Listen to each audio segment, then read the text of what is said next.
Hello YouTube. So, Mike here with Turn of the Century Games. Today, I got a quick little tutorial for you on how to set up your Elgato HD60 S with OBS. Let's get started. Okay guys, so before we get started, you should make sure that you have the Elgato capture card plugged in and connected to your computer. Trust me, it is. And that you should have your HDMI cable hooked up to the appropriate capture thing that you want to capture. Make sure that they are going into the inside of the HD60. However, today what I'm capturing is an old NES.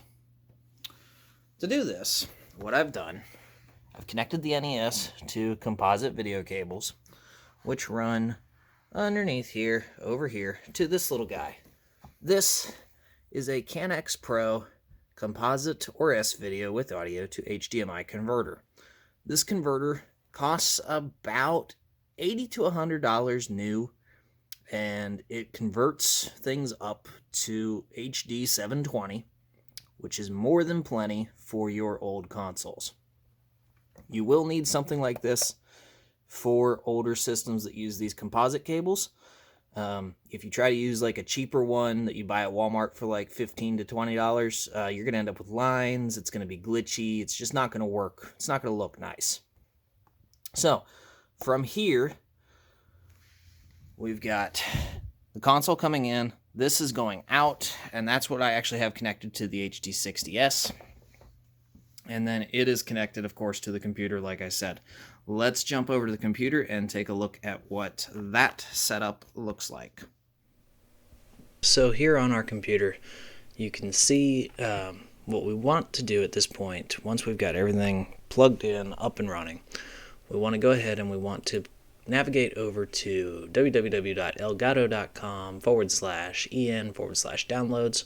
From the drop-down menu here, we want to select the HD60 S or whichever other Elgato device you're using.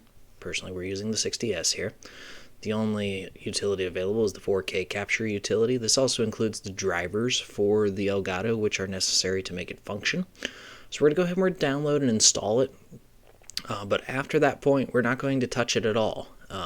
Because personally, I find their software to be clunky. We're going to use OBS. That's what this tutorial is about.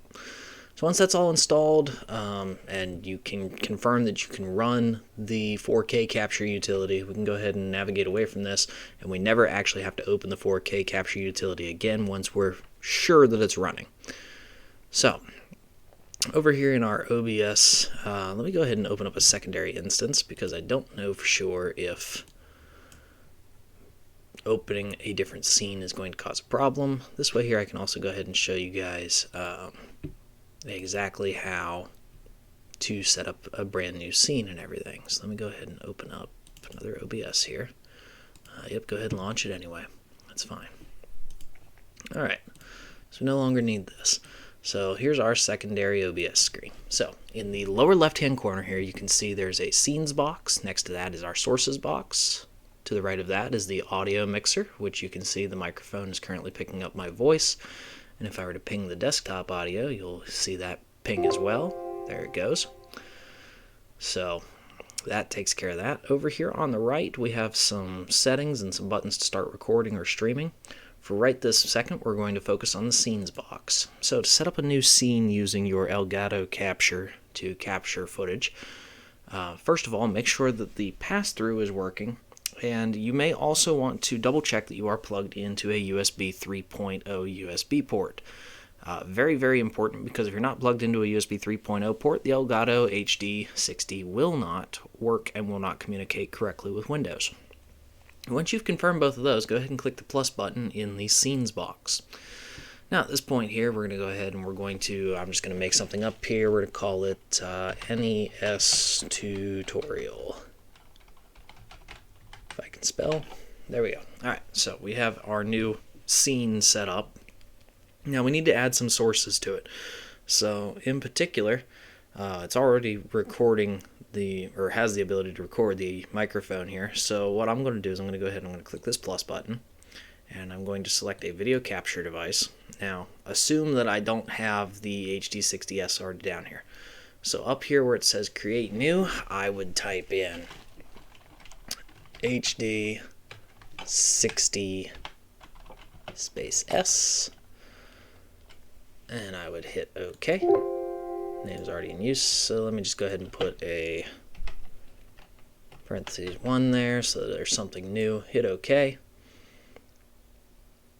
And you can see that in the device screen, we want to make sure we have the game capture selected. You can see there it is already previewing us our Super Mario Bros. 3 game.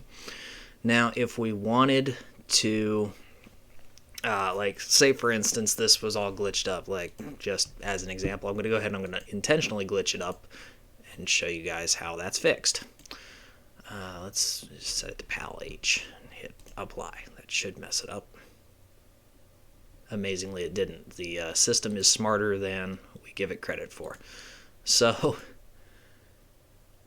yeah, it doesn't look like I can actually intentionally mess this up at this point. That could just be because of the CAN-X Pro converter that I'm using. But yeah, typically you want to make sure that your video standard here in the video decoder, just to show you how I got there, you want to hit configure video, and then go to the video. Everything here in the custom properties box you can leave alone. We want to go to the video decoder box, and we just want to make sure that this is set to NTSCM, and click apply if it wasn't, and then click OK. Make sure that everything here stays pretty much the same. The Elgato can pretty much handle itself.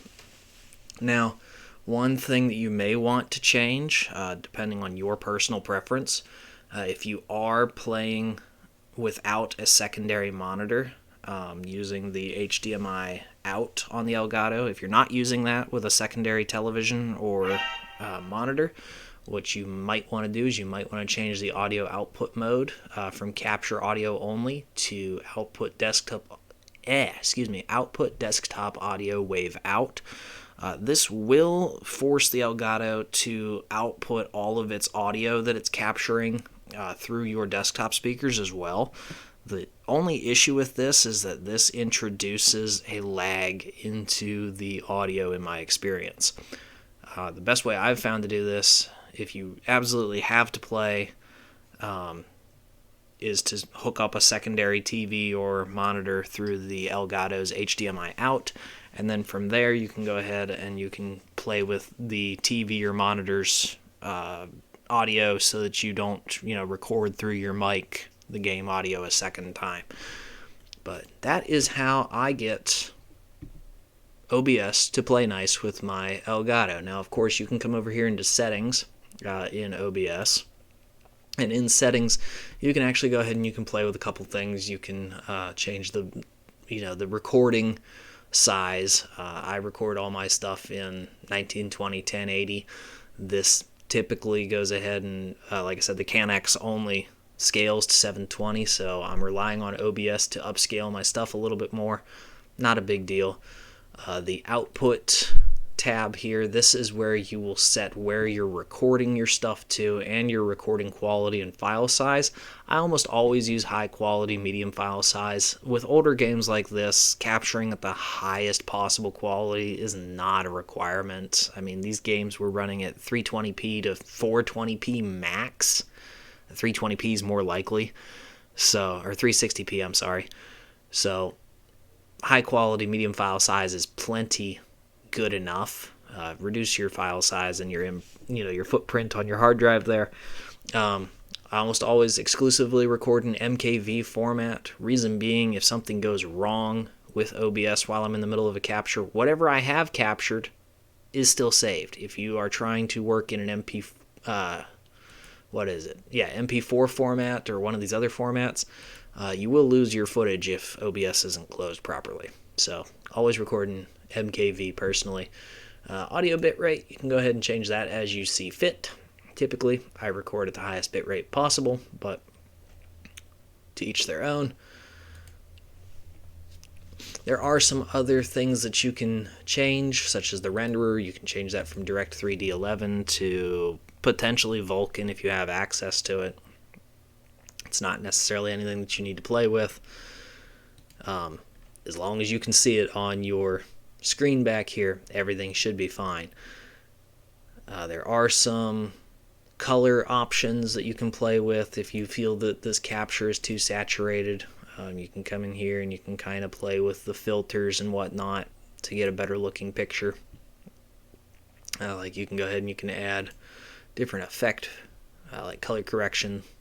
Go ahead and click that, and then you can go ahead and you can play around with the color settings, make those how you want. That will definitely make some of your videos look a lot better if you don't necessarily have as clean a setup as I do. So this has been the how to make your Elgato work with OBS tutorial. If you guys enjoyed this video, please leave a like, a comment letting me know what kind of other tutorials or gaming content you would like to see. Make sure you hit that subscribe button down below as well. Really gives me a nice little ego boost to keep making more videos. Till next time guys, I am Mike, this is Turn of the Century Games, and I hope you all have a good one.